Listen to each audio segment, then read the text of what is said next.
Welcome to Outlaw Edge. So today's video is sponsored by Bill Cameron, Edge of Eternity. Go check his YouTube channel out. Awesome guy, love you, Bill. But this crap sucks. This is seam sealer, and they run it around all the seams, obviously. You can see the seam right there, or maybe you can't. And right here, it's already split all the way across. I have to take a grinder and clean all this up and get it to where when I weld the floorboards in, it'll look good. But the last 20 minutes or so, that's all I got scraped off using a chisel and hammer and trying to get this crap off. This stuff is hard to get off there. And it barely peels off. It's not rubber. It's like hard, but pain in the ass.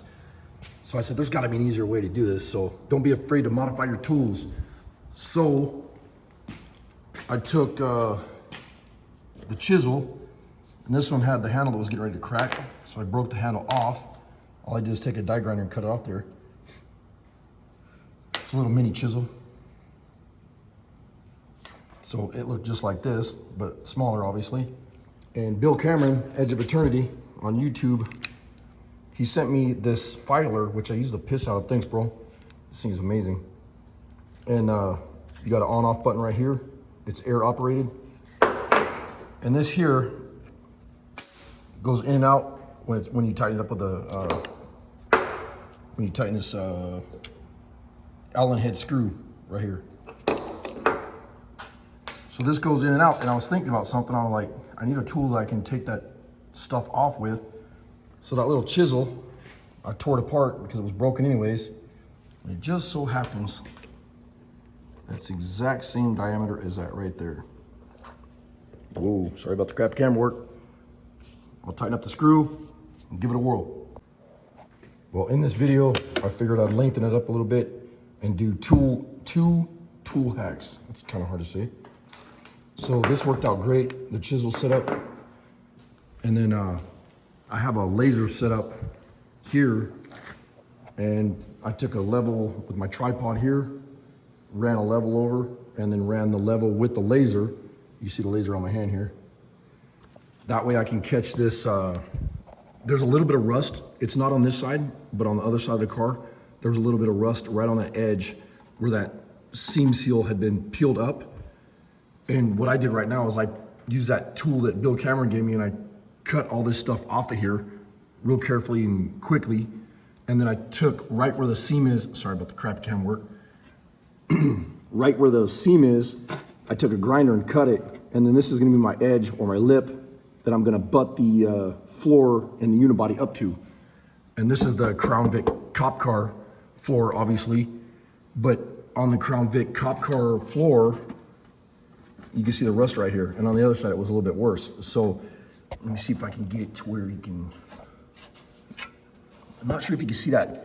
There's a lump right there. And that's like a bead roll like this. You can see this bead roll here. And then there's another one like right here. Not sure if you can see that in the camera, but there's one that goes from, I gotta be careful not to cut my finger here. It goes from here, oops, sorry about that. From here to here. And then what I did is I took a pen and I just marked it on the back side right here with a Sharpie with the pen. And then I took my laser set up, and this is set up so that you could adjust this any way you want, back and forth. And I made sure that this was level and then this was kind of level, but it keeps dipping down. But as long as I'm on that line right here, I'm good. So then what I'll do is I'll go from here where you see my line is. That's a 3/4 of an inch right here. And I'll come up to there with the laser so that my other line is right here. So I'm gonna go from the front of this down to this 3/4 inch line, and I'll cut that off, I'll trim it so that it comes to 3/4, and then this 3/4, where we at? This 3/4 will come all the way through with the laser here, and it'll come out to here, which is good. So when I get out to here, I'm not cutting anything off, if that makes sense. So you can see I'm cutting 3/4 of an inch off the floor, which is taking that bead off, and the bead is where the problem was. And then I got up underneath the car, and I pulled all the, this crap right here, the insulation junk, because we're putting new insulation on the inside of the floors here. But I pulled the insulation off there, and I noticed that the rust was way back here, and I already cut it off, but I wanted to make sure and go a little bit farther because this kind of concerned me with this rust right here, but this is getting cut out. So hopefully that makes sense. Anyways, I did this like a tool hack, you know, like I was saying, this is a laser set up on a level, on a tripod, sometimes you just got to do with what you got to make something work, you know? And it actually worked out pretty good. You can see the laser really good. It's nice and easy to see all the way through. And then I'll just run my Sharpie with a ruler next to it, like a flexible ruler, all the way out to here. And then I'll cut that with a grinder. On both sides, I'll do the same thing. And then the floors will be ready to mate to the unibody floors. So should work out great. Anyways, thanks for watching. So I got some other spots. I can't remember if I showed this in the other video, but I have some spots like here where the old unibody bracing was. That's gonna get all covered up, and I'll put like real thick 1/8 inch plate in there and weld that up. And then I hate these panels that are behind here. Those need to be insulated and whatever, but I'll insulate them from the bottom. And then what I'll do is I'll build a bead rolled panel there, and then I'll build another nice panel. Why they didn't put one here is really dumb, and it just looks like crap. And it'll make it easier for the guy that does the interior in this. And then if I decide to paint the interior, it'll be nicer looking. But they have that bead rolled area right there on these old trucks. And I love that. I think that's just beautiful. So I'll run that, I'll mimic that and build another panel right here in the next video. Hopefully I can do that, in the next video so you guys can see it. And then don't be afraid to mod your tools like this. I've had this truck on here a couple times on this dolly, but this time what I did is I wrote myself some notes. Weld bracing, meaning weld the bracing in the bed. You can see that gap right there. That somebody needs to help me, and we'll push down on that with a tool or something, and then this will all get welded from down below. And then this says trim, which is these wheel wells need to be trimmed out. And then that back piece on the cab, there's a piece that I'm gonna build right here, and then I'll seam seal it when it's welded in there. And then you can see I TIG welded the other night. Nice. Sorry about that. Crappy camera work. But I welded these on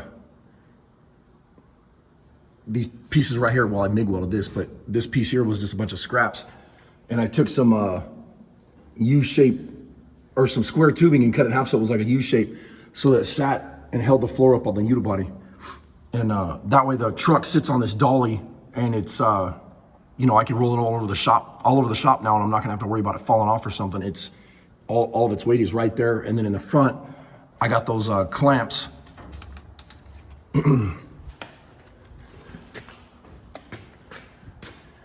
Right here, holding that in.